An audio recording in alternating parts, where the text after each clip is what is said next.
Assalamualaikum warahmatullahi wabarakatuh. Selamat siang semuanya. Di sini akan menyampaikan materi terkait hakikat dan pengembangan manusia, landasan pendidikan, asas-asas pendidikan, perkiraan dan antisipasi masyarakat masa depan, pengertian, fungsi dan jenis-jenis pendidikan. Untuk materi yang pertama yaitu hakikat dan pengembangan manusia. Hakikat manusia sendiri adalah makhluk yang memerlukan interaksi dengan manusia lain untuk mencapai tujuan hidup. Manusia sendiri juga tidak dapat hidup sendiri dan memerlukan bantuan dari makhluk lain untuk memenuhi kebutuhannya. Hakikat manusia sebagai makhluk sosial berarti bahwa manusia membutuhkan manusia lain untuk berkomunikasi, berinteraksi, dan berbagi pengalaman. Manusia juga memerlukan bantuan untuk mengembangkan kemampuan dan keterampilan hidup yang mereka miliki. Pengembangan manusia. Pengembangan manusia sendiri meliputi berbagai tahapan, mulai dari masa embrionik hingga masa tua. Tahapan-tahapan ini melibatkan pertumbuhan fisik, perkembangan kognitif, dan perkembangan sosial. Manusia juga mengalami perkembangan organ-organ tubuh, perkembangan keterampilan, dan perkembangan kepekaan emosional seiring dengan pertumbuhan usia. Wujud dari sifat hakikat manusia. Yang pertama, kemampuan menyadari diri. Manusia memiliki kesadaran diri untuk membedakan diri dari makhluk lain. Yang kedua, kemampuan berinteraksi. Manusia memiliki dorongan untuk terus hidup dan berkembang. Dorongan ini sendiri mendorong manusia untuk mencari makna hidup dan mencapai tujuannya. Yang ketiga, kata hati. Manusia memiliki hati nurani untuk membimbingnya untuk membedakan antara baik dan buruk. Yang keempat, kemampuan bertanggung jawab. Manusia sendiri memiliki kemampuan untuk memikul tanggung jawab atas semua pilihan dan tindakannya. Yang kelima, ada moral. Manusia memiliki nilai-nilai moral yang membimbingnya dalam berperilaku. Keenam, rasa kebebasan. Manusia memiliki keinginan untuk bebas dan menentukan pilihannya sendiri. Yang keenam, kesediaan melaksanakan kewajiban dan menyadari hak. Manusia memiliki kesadaran akan hak dan kewajiban sebagai individu dalam masyarakat. Dan yang terakhir adalah kemampuan menghayati kebahagiaan. Manusia memiliki kemampuan untuk merasakan dan mengejar kebahagiaan. Yang selanjutnya yaitu materi kedua, yaitu landasan pendidikan. Landasan pendidikan sendiri merupakan sekumpulan prinsip dan nilai fundamental yang menjadi fondasi bagi penyelenggaraan pendidikan yang berkualitas. Ibarat sebuah bangunan, landasan pendidikan menjadi fondasi kokoh yang menopang seluruh struktur dan arah pendidikan. Tanpa landasan yang kuat, pendidikan akan kehilangan arah dan tujuannya. Pengertian landasan pendidikan.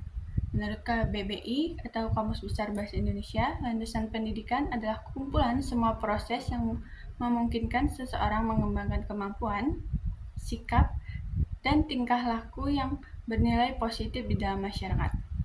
Sedangkan pengertian landasan pendidikan menurut John Dewey adalah proses pembentukan kecakapan fundamental secara intelektual ke arah alam dan sesama manusia. Adapun macam-macam landasan pendidikan, yang pertama landasan filosofis. Landasan filosofis sendiri merupakan landasan yang berkaitan dengan makna dan hakikat pendidikan yang berusaha menelaah masalah-masalah pokok. Pendidikan merupakan upaya untuk memanusiakan manusia. Artinya, melalui proses pendidikan diharapkan terlahir manusia-manusia yang baik. Standar manusia yang baik berbeda dengan masyarakat. Yang kedua, landasan sosiologi merupakan suatu proses interaksi antara dua individu bahkan dua generasi dan memungkinkan generasi muda untuk mengembangkan diri sehingga melahirkan cabang-cabang sosiologi. Ciri-ciri sosiologi sendiri ada 4, yaitu empiris, teoritis, komunikatif, dan nonetis. Yang ketiga, landasan kultural atau kebudayaan. Yang dimaksud adalah dengan kebudayaan adalah hasil cipta dan karya manusia berupa norma-norma, nilai-nilai, kepercayaan, tingkah laku, dan teknologi yang dipelajari dan dimiliki oleh semua anggota masyarakat tertentu. Yang yang terakhir, landasan psikologi. Landasan psikologi pendidikan merupakan suatu landasan dalam proses pendidikan yang membahas berbagai informasi tentang kehidupan manusia pada umumnya, serta gejala-gejala yang berkaitan dengan aspek pribadi manusia pada setiap tahap usia perkembangan tertentu, untuk mengenali dan menyikapi manusia sesuai tahapan usia perkembangannya yang bertujuan untuk memudahkan proses sebuah pendidikan. Yang selanjutnya, materi 3 yaitu mengenai asas-asas pendidikan. Asas pendidikan adalah prinsip-prinsip dasar menjadi landasan penyelenggaraan pendidikan. Asas-asas ini sendiri memberikan arah dan pedoman dalam merumuskan kebijakan program, kegiatan, dan pendidikan. Adapun macam-macam asas pendidikan, yang pertama ada 1. Asas Tutwuri Handayani. Asas ini sendiri berasal dari bahasa Jawa yang berarti di belakang memberi dorongan. Asas ini menekankan bahwa peran pendidikan sebagai fasilitator dan motivator bagi peserta didik. Pendidik tidak harus selalu berada di depan, tetapi harus mampu memberikan dorongan dan arahan kepada setiap peserta didik agar mereka dapat belajar secara mandiri. Yang kedua, asas belajar sepanjang hayat. Asas ini menekankan bahwa pendidikan tidak terhenti pada saat seseorang menyelesaikan sebuah pendidikan formal, akan tetapi pendidikan harus tetap berlangsung sepanjang hidup manusia. Hal ini sejalan dengan perkembangan zaman yang semakin cepat dan kompleks. Yang terakhir yaitu asas kemandirian dalam belajar. Asas ini sendiri menekankan bahwa peserta didik harus menjadi subjektif aktif dalam proses belajar. Mereka harus memiliki rasa ingin tahu dan motivasi untuk belajar secara mandiri. Yang selanjutnya yaitu materi keempat, yaitu perkiraan dan antisipasi masyarakat masa depan. Pendidikan selalu berlangsung dalam suatu latar kemasyarakatan kebudayaan tertentu. Demikian pula di Indonesia, pendidikan nasional dilaksanakan berdasarkan latar belakang masyarakat dan kebudayaan Indonesia, melalui upaya pendidikan kebudayaan yang diwariskan dan dipelihara oleh setiap generasi bangsa. Serentak dengan itu, upaya pendidikan diarahkan pula untuk mengembangkan sebuah kebudayaan. Adapun karakteristik umum sebagai ciri masyarakat di masa depan. Yang pertama, kecenderungan globalisasi yang makin kuat, seperti bidang ilmu pengetahuan dan teknologi, bidang ekonomi, bidang lingkungan hidup, bidang pendidikan. Yaitu yang kedua, perkembangan arus komunikasi yang semakin padat dan cepat, di mana perkembangan komunikasi dengan arus informasi yang makin cepat dan padat akan dipercepat di masa depan untuk mencakup keseluruhan unsur-unsur dalam proses komunikasi. Yang ketiga ada perkembangan ilmu pengetahuan teknologi atau IPTEK.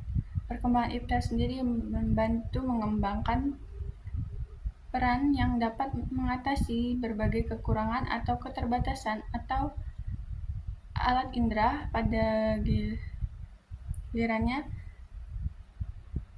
dan ini sangat membantu mengembangkan IPTEK itu sendiri. Yang terakhir, meningkatkan layanan operasional.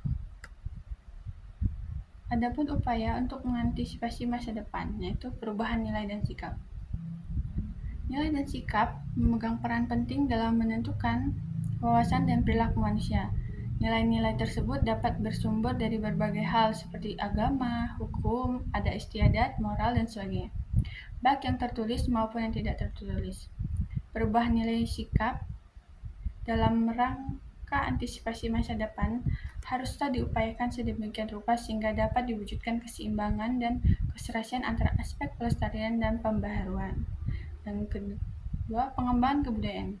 Kebudayaan sendiri mencakup unsur-unsur mulai dari sistem, religi, kemasyarakatan, pengetahuan, bahasa, kesenian, dan mata pencarian, sampai dengan sistem teknologi dan peralatan. Indonesia tidak hanya dipengaruhi oleh budaya setempat dan budaya Indonesia, tetapi juga menerima dari pengaruh budaya dunia atau budaya luar. Dalam menghadapi berbagai pengaruh tersebut, setiap individu diharapkan dapat menyelaraskan dengan baik agar dapat menyesuaikan diri dengan dunia yang selalu berubah tersebut dengan berhasil. Yaitu materi selanjutnya, materi kelima mengenai pengertian, fungsi, dan jenis lingkungan pendidikan. Pengertian lingkungan pendidikan. Lingkungan pendidikan sendiri adalah segala sesuatu yang ada di sekitar peserta didik dan yang dapat mempengaruhi proses belajar.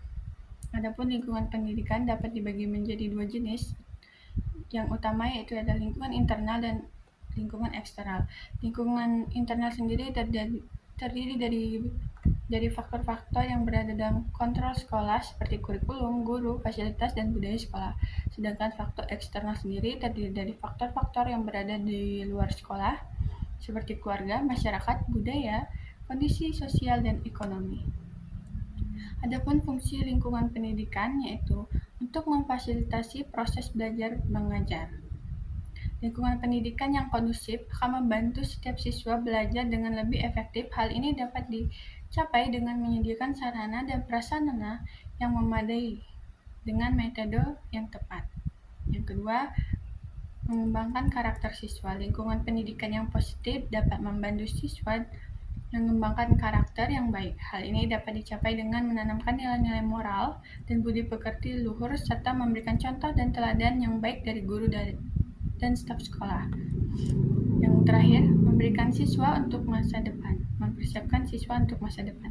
Lingkungan pendidikan yang relevan dengan kebutuhan zaman akan membantu siswa mempersiapkan diri untuk mencapai tantangan dan peluang di masa depan. Hal ini dapat dicapai dengan memberikan pendidikan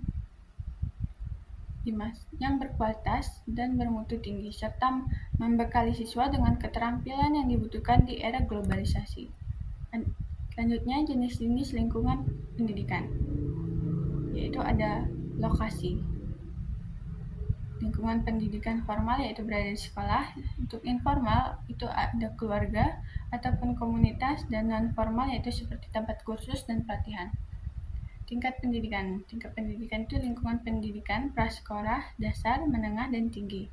Adapun jenis pendidikan yaitu lingkungan pendidikan umum, kejuruan, dan khusus. Dan yang terakhir ada kurikulum. Lingkungan pendidikan dengan kurikulum nasional, internasional, dan kurikulum khusus. Sekian materi yang dapat saya sampaikan. Lebih dan kurangnya saya mohon maaf. Saya akhiri. Wabillahi taufiq wal hidayah. Wassalamualaikum warahmatullahi wabarakatuh. Selamat siang.